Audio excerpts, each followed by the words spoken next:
Mr. J.F. Smith of North Shields has gone broody on the subject of Kenneth Alsop's hairstyle. Who does Kenneth Alsop think he is with his flash haircut?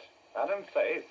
A serious charge. Mr. Alsop's personal hairdresser, Mr. Stanley Alwyn, has come from Soho to answer it. A flash haircut? No, definitely not. This hairstyle has been designed for the smart, modern man. I call it the classic cut. Its outstanding features are: 1, it's very easy to handle; 2, needs very little dressing; and 3, it is always neat and tidy. Grows on him as natural as ivy. And if it wasn't flash haircuts, other issues provoked outrage. Last Saturday, Stubby K appeared on Jukebox Jury. Stand by for blasting, Mr. K. Tonight's Jukebox Jury was spoiled by Stubby K. He was disgusting. Betty Wilkinson's sale. What did he do? Use filthy language? I was disgusted and horrified at the bad manners of Stubby K last Saturday, and Tullerton Blackpool.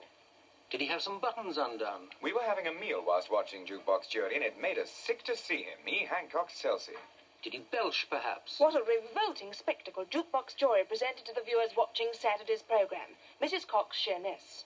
For those of you who didn't see Jukebox on Saturday, we won't keep you in suspense any longer. Stubby K was chewing bubble gum and blowing great leathery bubbles. All that build-up and no clip? What a tease. But in the 60s spirit of the authoritarian BBC, that didn't seem to be a priority. However, a certain sports broadcast with a clip to illustrate had the viewers spitting. Is it absolutely necessary for the cameras to show a boxer's corner between rounds and give the viewer an uninterrupted view of gargling, spitting, nose blowing and nose wiping in the facial towel?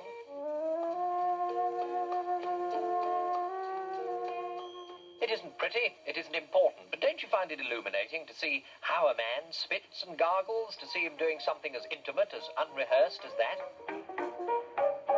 And one viewer was up in arms about a rather racy reference. Finally, an arresting communication from a joker in Kent. Last night on BBC television, during a peak viewing hour, the word armpit was used, quite openly and blatantly, at a time when millions of children, not to mention grown adults, one presumes, must have been watching. Heaven knows there's enough pornography masquerading as art these days, but surely this is going too far. If he sent that in for a bet, he won. Good night. Robert died this year. What a professional, a brilliant writer who's missed.